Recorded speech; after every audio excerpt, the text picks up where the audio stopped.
2024 अभी दूर है, लेकिन बीजेपी अभी से मिशन मोड में आ गई है। आम चुनाव की तैयारी को धार देने के लिए मिशन साउथ पर हैं पीएम मोदी। लेकिन दक्षिण भारत का रुख करने से पहले बीजेपी ने महाराष्ट्र की राजनीतिक बिसात को नए सिरे से सेट कर दिया है। शिवसेना के बागी एकनाथ शिंदे के सीएम पद पर ताजपोशी के साथ महाराष्ट्र में 2024 के लिए बीजेपी ने जो चुनावी बिसात बिछाई है, उसकी काट फिलहाल विरोधियों को नजर नहीं आ रही, क्योंकि बीजेपी ने शिंदे को आगे करके ऐसी डेढ़ चाल चली है जिसके निशाने पर एक तरफ शिवसेना है तो दूसरी तरफ शरद पवार।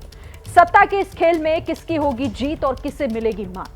क्या महाराष्ट्र में बीजेपी के लिए बाजीराव साबित होंगे एकनाथ? महाराष्ट्र में सियासत के दांव पेच पर देखिए हमारी खास पेशकश बीजेपी के बाजीराव।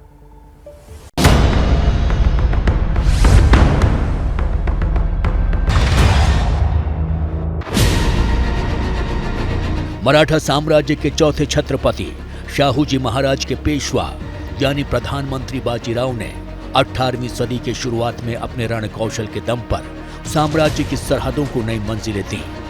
वहीं अपने नेतृत्व से मराठा साम्राज्य को एक वक्त सर्वशक्तिमान बना दिया था। सन 1720 से 1740 तक करीब 20 सालों तक पेशवा बाजीराव ने सत्ता की बिसात पर ऐसी चालें चली जिसने मुगल हुकूमत की चूल्हे हिलाकर रख दी। करीब 300 साल बाद महाराष्ट्र की सरजमीन पर सत्ता की ऐसी ही एक और जंग लड़ी जा रही है। हालांकि इस जंग का स्वरूप बदल चुका है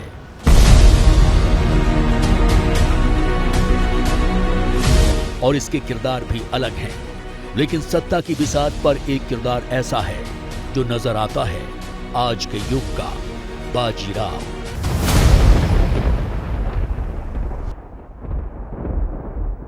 ये बाला साहब ठाकरे जी की हिंदुत्व की बात है।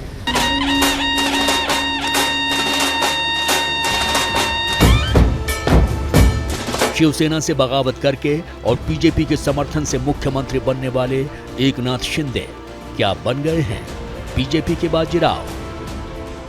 ये सवाल इसलिए उठ रहा है क्योंकि बीजेपी ने बड़ी पार्टी होने के बावजूद उन्हीं के हाथों में थमा दी है सत्ता की तलवार।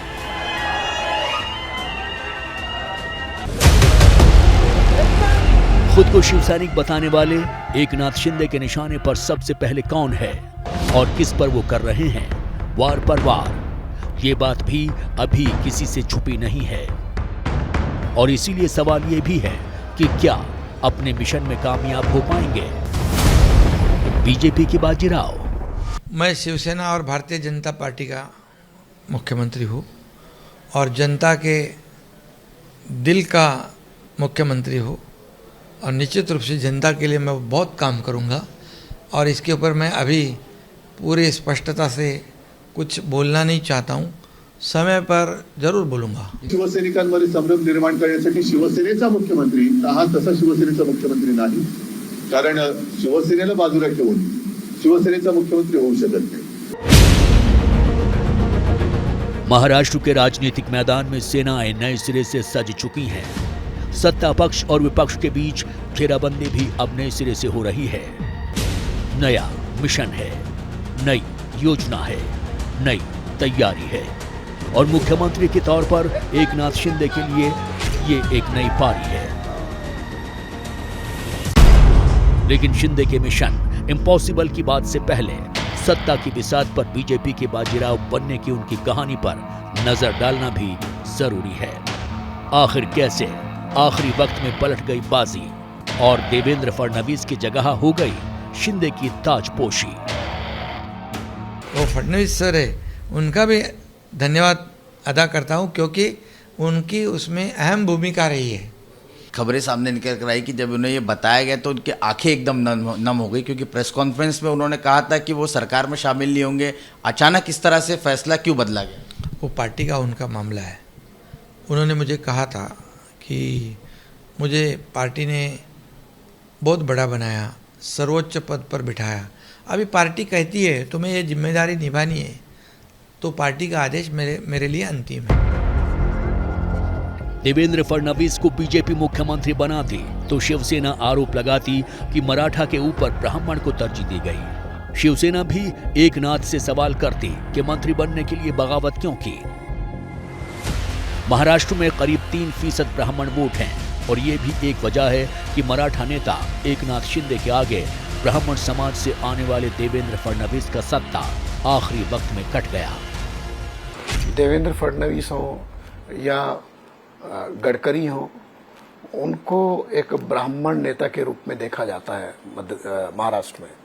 और महाराष्ट्र में कोई भी पार्टी तब तक सत्ता सीधे हासिल नहीं कर सकती जब तक उनके साथ मराठा वर्ग उसका मदद ना कर रहा हो। तो मुझे लगता है कि जो भारतीय जनता पार्टी की केंद्रीय बॉडी है, उन्होंने सोच समझ के फैसला किया कि 2024 के जो चुनाव है उसमें हमें ये दिखाने की कोशिश करनी चाहिए कि हम जो मराठी मानुष कहें या मराठा खासतौर से जो वर्ग है वहां पर, खासतौर से जो महाराष्ट्र की जो ग्रामीण आबादी है, जो खेतीहर आबादी है, वो हमारे साथ जुड़ी हुई है। दरअसल एकनाथ शिंदे को मुख्यमंत्री बनाकर बीजेपी ने महाराष्ट्र में सियासी गेम प्लान का पहला कदम उठाया है। बीजेपी की नजर महाराष्ट्र के मराठा कार्ड पर है। एक तो मराठा कार्ड उन्होंने खेला, शिंदे मराठा है और मराठा 30% मराठा वोटिंग है, तो शरद पवार को एक बार शह देने का प्रयास करेंगे जो मराठा की राजनीति करते हैं। और दूसरा, शिवसेना का मुख्यमंत्री देकर उन्होंने शिवसेना को जो कैडर है उसको कंफ्यूज करने का प्रयास किया, तो उनके दोनों पर्पस सॉल्व हो जाते हैं। एक तरफ से उन्होंने मराठा कैडर के नाम से उसको, मराठा नेता के नाम से उसको शह दिया और शिवसेना के कैडर को कंफ्यूज करने का एक प्रयास किया। एकनाथ शिंदे को उन्होंने लाया है और हो सकता है कल जाके अगर ये गठबंधन की राजनीति का जो उनका मेन इंटेंशन है शिवसेना को खत्म करना, वो पूरा होने के बाद वो हो सकता है कि कल बीजेपी में मर्ज हो जाए। तो बीजेपी में मर्ज होने के लिए बाद वो लॉन्ग टर्म पॉलिटिक्स में बीजेपी का एक महाराष्ट्र का बड़ा चेहरा बन सकते हैं। और आपने देखा होगा कि गुजरात हो, हरियाणा हो, वहां के चीफ मिनिस्टर के इतना उनका कद इतना बड़ा नहीं था जितना वो सीएम बने जिस वक्त बने, लेकिन बाद में वो एक नेता कद्दावर नेता करके सामने आए। मराठा शब्द का मतलब ही पावर यानी ताकत से है और लड़ाकू समुदाय के तौर पर पहचान रखने वाले मराठा महाराष्ट्र की राजनीति में कितनी बड़ी ताकत है, इसका अंदाजा इसी से हो जाता है कि महाराष्ट्र की कुल आबादी का 33% मराठा है। महाराष्ट्र के 19 में से 10 मुख्यमंत्री इसी समुदाय से बने हैं। करीब 40% विधायक इसी समुदाय से चुनकर विधानसभा पहुंचते हैं और महाराष्ट्र के ज्यादातर ग्रामीण इलाकों की सहकारी संस्थाओं और कॉरपोरेशन पर इसी समाज का कब्जा है।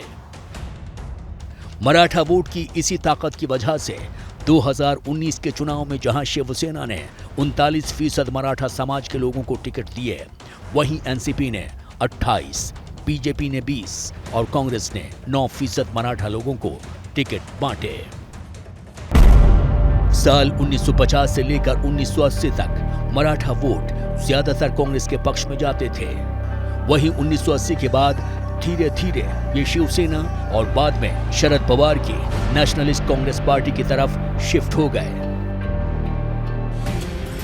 लेकिन 2014 के बाद से ज्यादा मराठा कुंभी वोट बीजेपी के पाले में जाते नजर आए हैं। महाराष्ट्र की राजनीति में मराठा वोट के इसी असर को देखते हुए बीजेपी ने मराठा नेता एकनाथ शिंदे पर बड़ा दांव खेल दिया है और वो बन गए हैं बीजेपी के बाजीराव। दरअसल बीजेपी एकनाथ शिंदे को सत्ता की ताकत देकर जहां शिवसेना को कमजोर करना चाहती है, वहीं 2024 के चुनाव में मराठा नेता शरद पवार पर करना चाहती है जबरदस्त प्रहार। पहला उद्देश्य शिवसेना की सफाई का ही है, क्योंकि शिवसेना के हाव भाव बर्ताव जब मुंडे महाजन थे महाराष्ट्र की राजनीति में प्रभावी, उस समय ही बर्दाश्त किए जाते थे। उस समय भी बर्दाश्त करने लायक नहीं थे और कम से कम संघ और जो नागपुर लॉबी है, चाहे वो फडणवीस हो या गडकरी हो, ये कभी भी इस बात को पसंद नहीं करते थे कि एक लेवल से आगे साष्टांग दंडवत हो जाए मातोश्री में जाकर के। तो पहला उद्देश्य तो शिवसेना की सफाई का, और ये कोई राजनीति में ये कुछ अनैतिक नहीं है। महाराष्ट्र में बीजेपी और शिवसेना हिंदूवादी राजनीति के कॉम्पिटिटर हैं। 30 सालों से साथ होने के बावजूद दोनों ये खूब जानते हैं कि किसी एक के बढ़ने का मतलब दूसरे का कम होना है। चुनावी आंकड़े भी इस बात की गवाही देते हैं कि कैसे साल दर साल शिवसेना सिमटती चली गई और बीजेपी महाराष्ट्र में मजबूत हो गई। पिछले विधानसभा चुनाव में शिवसेना भी समझ गई थी कि अगर सीएम की कुर्सी फिर बीजेपी के हाथ में गई तो उसे रोकना नामुमकिन हो जाएगा। और यही वजह है कि 2019 में उद्धव ठाकरे ने शरद पवार और कांग्रेस से हाथ मिला लिया था। लेकिन महाराष्ट्र के बदले राजनीतिक हालात में बीजेपी अब शिवसेना को खत्म किए बिना आगे नहीं बढ़ सकती है। और यही वजह है कि शिवसेना को खत्म करने के लिए बीजेपी ने शिंदे को अपना बाजीराव बनाया है।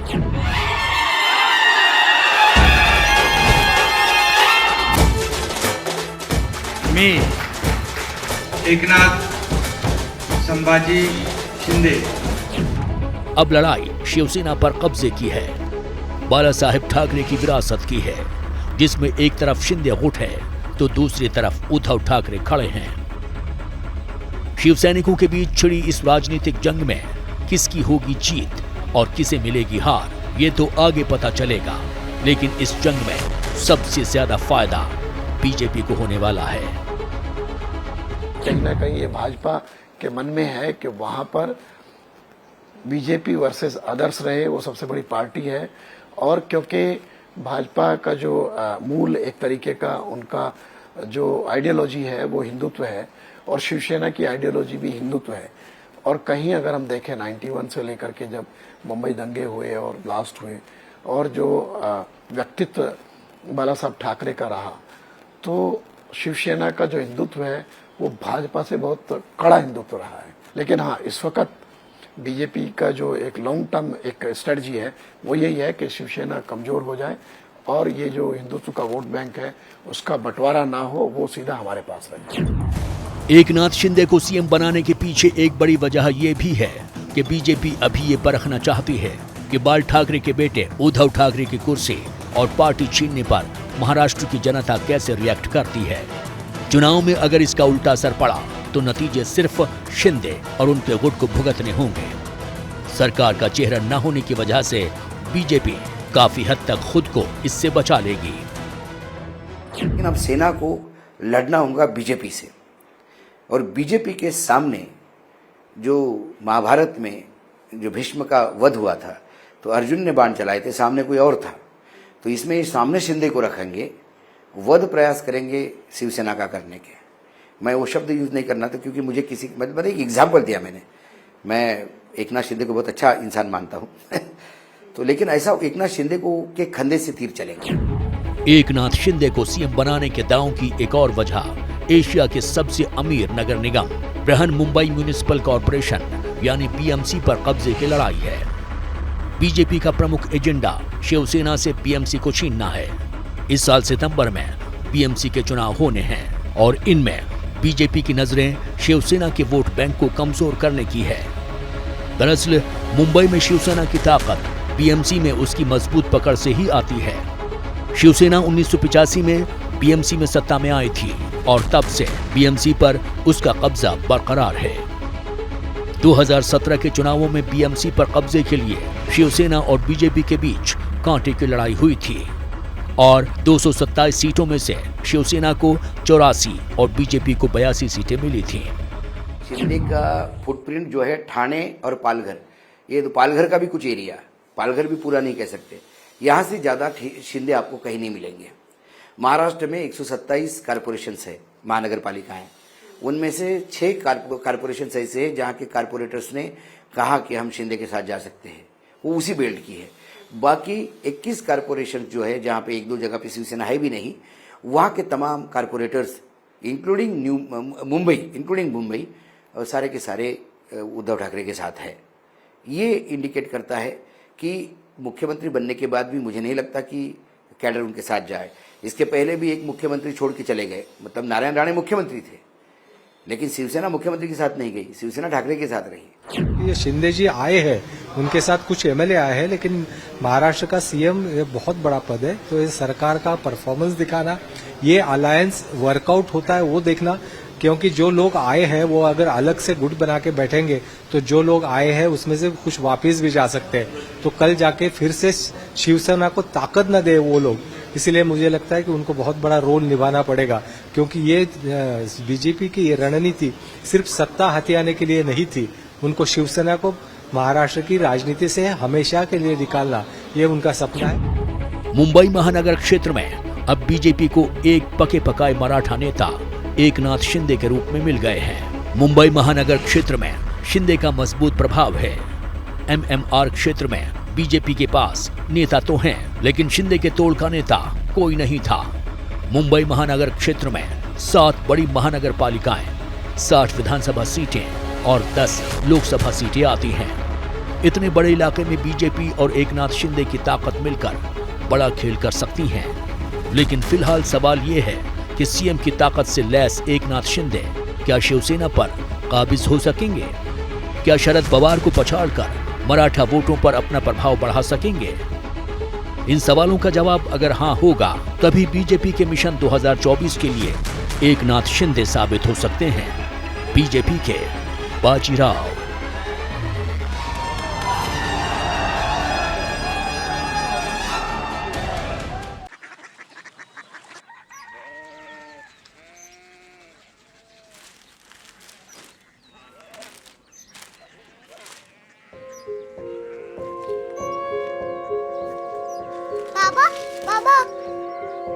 कोरिया सिटी जानी ना।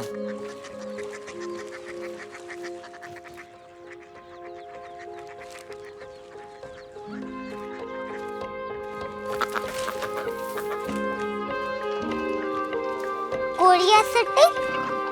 हाँ।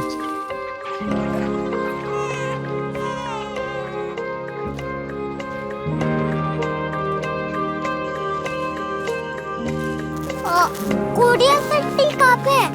शहर अंग्रेजी लगे हैं।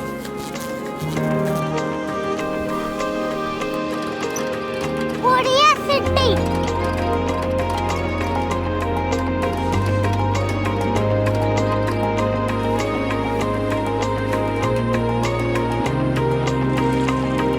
वो बहुत दूर है।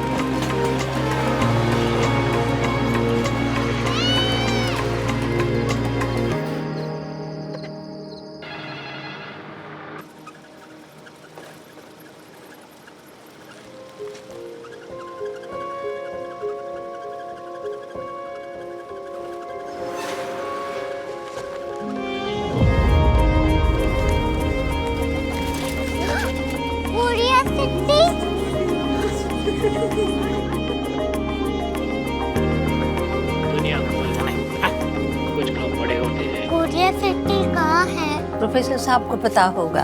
हो, ये छोटा वाला ग्लोब लगता है और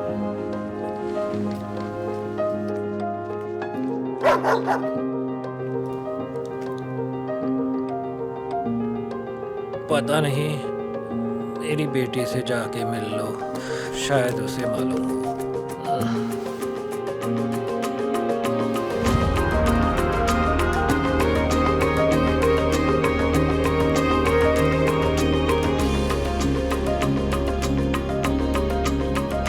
हाय,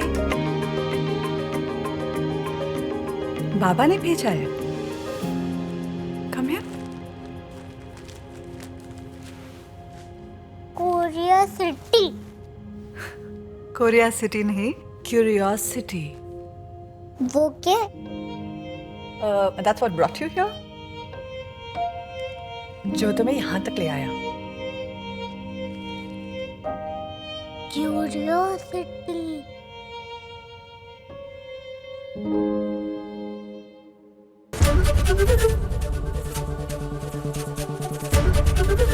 एबीपी न्यूज आपको रखे आगे।